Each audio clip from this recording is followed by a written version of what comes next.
97.1 theticket.com. I am Evan Jenkins, and the guy you see across from me is not usually who you see in the studio. It's not Mike Valenti. It's not Jim Costa. It is the one, the only, Big E. Yes, sir. And the reason Big E is here, you might see it on his shirt, and it's not just his massive chest that he has there. Right. I'm up here, looking here. Don't objectify me. I'm not just my chest. Okay. You are. Is it the MC of the Michigan Panthers? Are you the host? Are you just a welcoming face and voice? Explain to me what you're doing at Ford Field with the USFL, the Michigan Panthers. I mean, you got this awesome WWE belt with the custom side plates with the Michigan Panthers. That's right. Which, if I was a little bit bigger, I'd try to beat you up and take it, but that won't happen. Well, what are we doing with Ford Field and USFL and the Michigan Panthers? We are. I think everything you said is spot on. MC, host, bringer of fun as well. But yeah, that's what we're doing right now. So I'll be there for all 5 home games. I'll be the MC for all of them at Ford Field. This Saturday we'll be at Ford Field at 7:30. Got to be there. But it's been incredible. It's really just about bringing the engagement, bringing the fun. During commercial breaks, it's always about engaging fans, and that's what we do. So I thought week 1 went awesome. Besides the result on the field, it was just a great turnout, and that's what I just want to do. So it's bringing a lot of the things as far as connecting with the crowd and being able to engage the crowd, what I did in WWE for so long and have done for so long, and just bringing that over here. Yeah, and it's interesting, too, because so the USFL, when it was first around, was the early 80s. I was born in 83, so obviously I don't remember it. But everybody has always told me about the Michigan Panthers, Anthony Carter, Bobby Hebert, who was there this past weekend. And to see it come back and its resurgence and fans like around town talking about it. We talk about it on a radio station, 97.1. And that's not something that we would do with like the XFL before. It was, are we making fun of Vince McMahon trying for another football or The Rock or whatever it might be? Yeah. But it seems like with the USFL, you're getting as close to the NFL product as you can get in professional football. That's not quote unquote gimmicky. Do you agree with that? Right. No, I definitely agree. I mean, you have Breland Speaks, who's a Panther right now, who's on the team, who was a 2nd-round pick in the NFL, just a few years ago. So there is a ton of talent. You watch the game and you see that talent on the field. So it's been so beautiful to be here in Detroit this past week and to be back and to feel that excitement. Like, people are really talking about the Panthers and the league and bringing that back. And I also love the way that the team currently is connecting with, like, Bobby Hebert was on the field and connecting with that past. So it's been beautiful, and it taps into that nostalgia in many ways. And just bringing football back to Detroit has been amazing. And you're not kidding either, because I went to the Tiger game. Comerica Park is right there last weekend, and it was a 2:00 start. And people are already going into Ford Field 2 hours before that game. And I was like, you know what? That is very impressive, because you might not connect with the players like you do because you see them on the college football field, and those are your stars, right? But just the fact that they're taking just pride in the state having a team and being downtown. But let's talk about, is it Detroit? Like, how are we doing the intro? Like, are you sitting down? Are you writing it? Are you ad-libbing? I know with WWE, you obviously have the chops to do it with all the promos that you've done.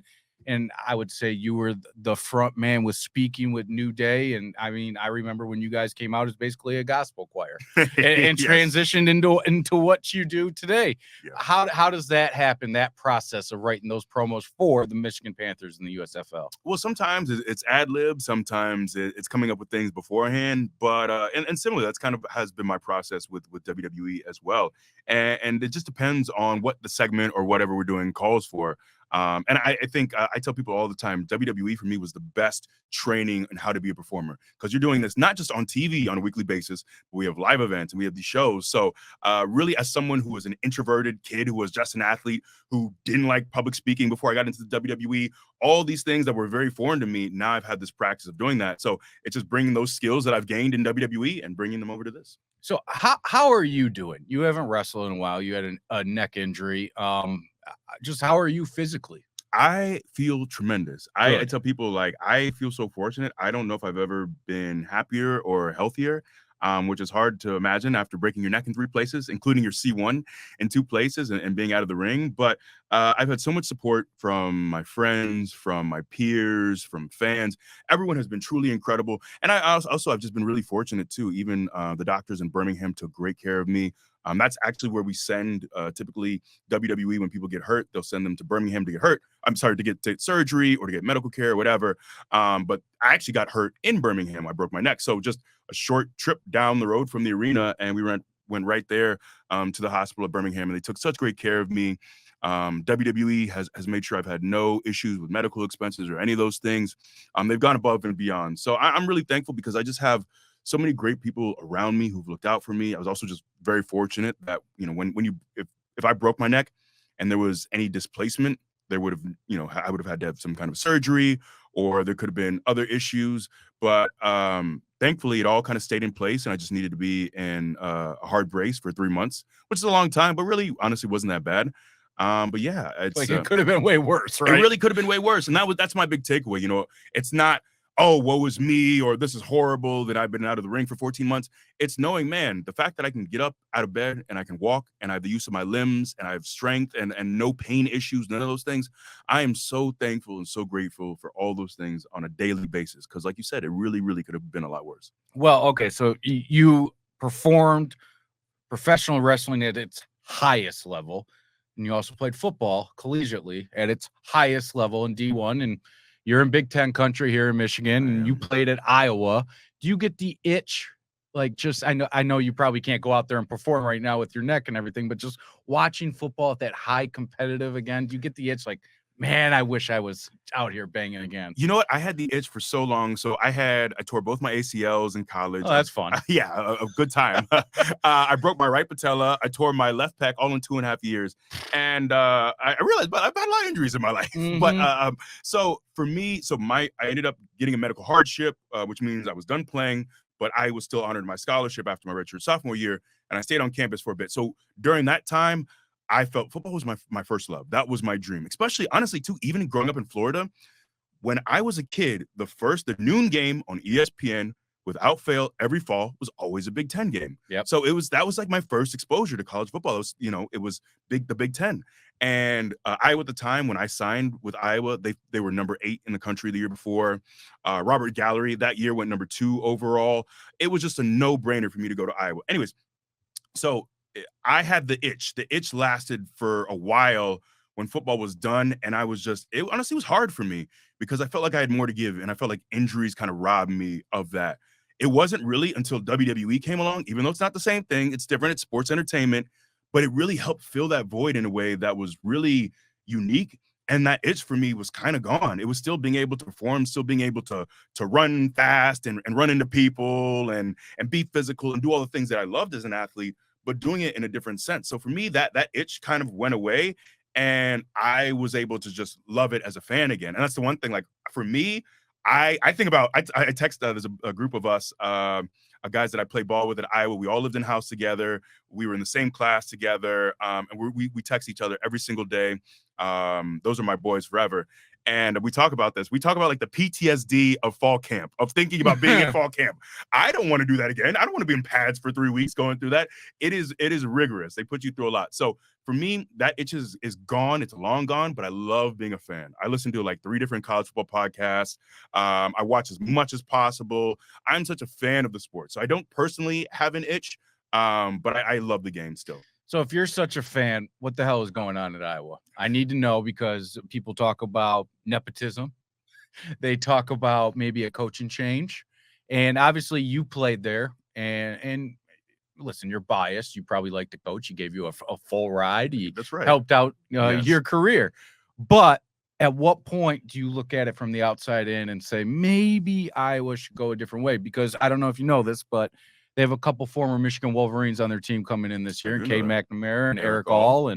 And listen, I hate the University of Michigan with everything in my body. I'm a fan of the Michigan State Spartans, so I hope those kids go and succeed at Iowa. Yes. Well, what is your feeling of the state of the program? So look, I understand why people are upset. Obviously, you don't want an offense that finishes in the bottom 10 of the country.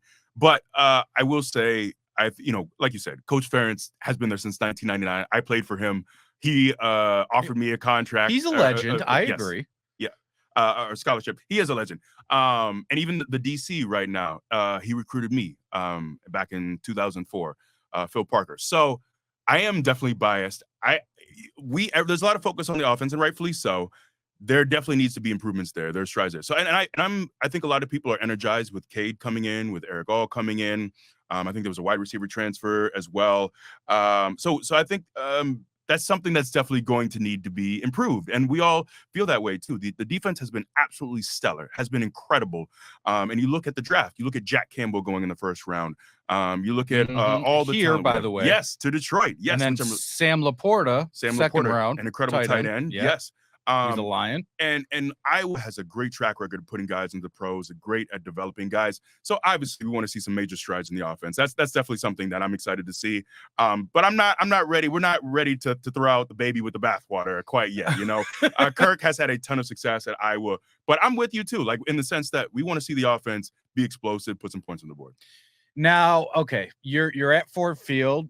You're hosting the USFL games with the Michigan Panthers, but is there any chance that maybe, just maybe, you're setting a couple booby traps for your boy Xavier or Kofi when they come to SummerSlam here in August? That also at Ford Field, which I really can't wait for. I didn't get the chance to go to WrestleMania when it was here at Ford Field before, or when it was at the Silverdome when I was in diapers. So can you talk a little bit about that? I mean, it's awesome that it's coming here. I mean, you're going to be in the stadium every week, maybe a little something here. Yeah, well, I mean, I make no promises, but I will say you're right, man. It's such an exciting time in the industry as a whole and in WWE, especially, man. I saw a post a few weeks ago from Paul Heyman, and it's one of the things backstage is oftentimes, you know, you'll see a sheet of what shows have comps available, and I think the sheet had maybe like 10 shows on it. And I think 1 or 2 still had some available tickets. Everything else was sold out. So it's so great to see that WWE is on fire, that fans are really taking to it. We were just in Paris. Baron Corbin getting an incredible ovation in Paris. Goodness, I just watched that the other day on Twitter. I got touched. Yeah, it moved me. And like during the pandemic, because Baron lives about 15 minutes from me, we were working out together. So we like our friendship really grew during the pandemic, and I've had dinner at his house as well. So to see him get that kind of love as a performer, I know how special that is. How often, I've always wondered this, like when you're playing football, you're the man in the arena, there's 90,000 people. It's kind of hard to get lost in the moment with the crowd, right? Sure. In WWE, when you're the only one in that ring, when you're introduced or you had partners or whatever, I mean, you're also a champion and all that good stuff. How often do you get lost in the moment like that, where you might hear, you know, somebody in the crowd say one particular thing? Yeah, man, you're right. So obviously there's a focus on what you're doing in the ring. That's an element of it, but also really what we do, our primary job, I think, is always about fan engagement. You can have a killer match. You can go out there and cut the best promo of all time. You can have a 30-minute classic, but if fans are just sitting on their hands, it doesn't mean much. It's all about getting that fan engagement. So often we're locked in, but I can think of a few times that really just blew me away. It was SummerSlam in Brooklyn in 2015. That was our first, like, we made it moment. And not that like we made it, but that first moment of fans really accepting us. That was the start of our record, not a record anymore because the Usos broke it, but our 483-day title run, breaking a record that stood for over 20 years. And I remember, I get goosebumps thinking about it now, but I remember we had that match and it was a 4-way. We won the titles, and just the reception from Brooklyn was incredible. I couldn't even sleep because I was buzzing. I was just sitting in my room buzzing, thinking about how special that feeling was. I think of moments like that. You know, there are times too, you know, when I won Money in the Bank and when I won the title, to me, winning championships in wrestling, that's important. It means a lot.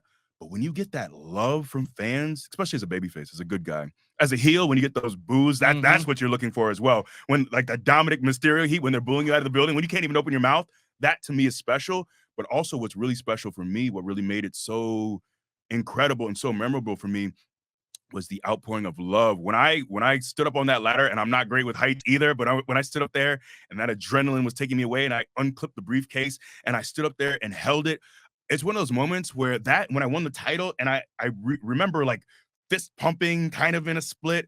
It's these moments where you kind of lose control of your body and of yourself. And I tell people all the time, I wish I could bottle that feeling and I wish I could give it to you because it is truly special. Don't give that out. You sell that. Be a millionaire instantly. I know. But it is the most special thing because that is what we yearn for as performers. That's the goal. It's always like having the greatest match is amazing. having the greatest promo is amazing, all the accolades, the money, everything that comes with it.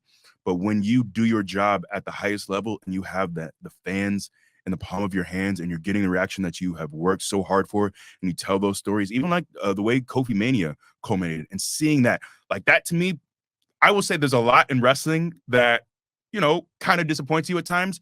But when wrestling is good, when the storytelling is on point, when everything comes together, like the Bloodline story, the stuff with Sammy, I'm not sure there's anything like it. And I'm getting chills this entire time just thinking about it, because it's so special. When wrestling is done well, it is one of the most special live experiences you can ever have. Well, and I think it's true in all forms of the entertainment business. If people love you or hate you, you got that person. It's the person that's indifferent about you that you really need to go get that person. Exactly. But I think the USFL, I think the Michigan Panthers, when you talked about fan engagement, I don't know if you had an interview for this job. I don't know if they just DM'd you, called you, or whatever it was, but you know how to get the fans involved. I appreciate that.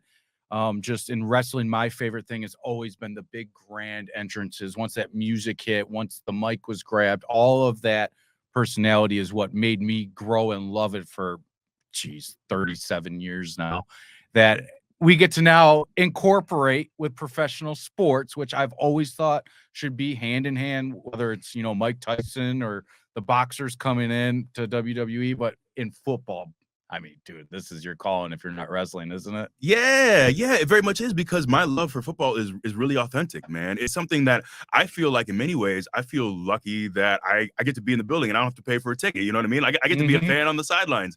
That to me is really special. Even I got to go back to Iowa the last couple seasons to do stuff for Big Noon Kickoff. And that was really amazing. But being here in Detroit at Ford Field, watching the games, being able to, for me, I don't think I really ever wanted to be a coach. I just always saw myself as a player. That was my one way to contribute to the game, was as a player. But the problem is the shelf life for that is not very long. Even if you're Tom Brady and have an incredible, career, you're still done in your 40s, right? Yep. There's still so much more to go. But for me, like, it's so cool to be able to give back to the game or to be involved in the game, but in this way, in a way that I know I can bring the energy, I can engage fans, I can do things like that. And I have a blast, man. For anyone who wasn't at Ford Field last weekend, like, it's special. It really is special seeing the way that fans are engaged, their excitement. It's a fun environment. It truly is. Yeah, and I know the games this weekend, the first, 2,500 fans get Michigan Panthers t-shirts, which is awesome. What do you do while you're in Detroit? Coney dogs? Have you had them yet? So, yes, actually, we put together a piece that hopefully will come out soon, but we went to American Coney. Okay, and not Lafayette, right? Yes, I guess it's a big beef. Listen, I'm very indifferent when it comes to it. They kind of taste the same, I'm gonna be honest with you, but it's interesting because people get so pissed off here one way or the other. I've noticed this, but I will tell you this. So we met the owner, Grace. She could not have been sweeter. She is an amazing amazing woman. Just hearing her story, she's been incredible. So I'm really excited to put this piece out soon, hopefully later today. People will get a chance to see it. But we went to American Coney. I don't eat hot dogs. I have never had a Coney dog in my life. I try to, treat my body like a temple for the most part. So I was on the fence, like, I'll take a bite and see.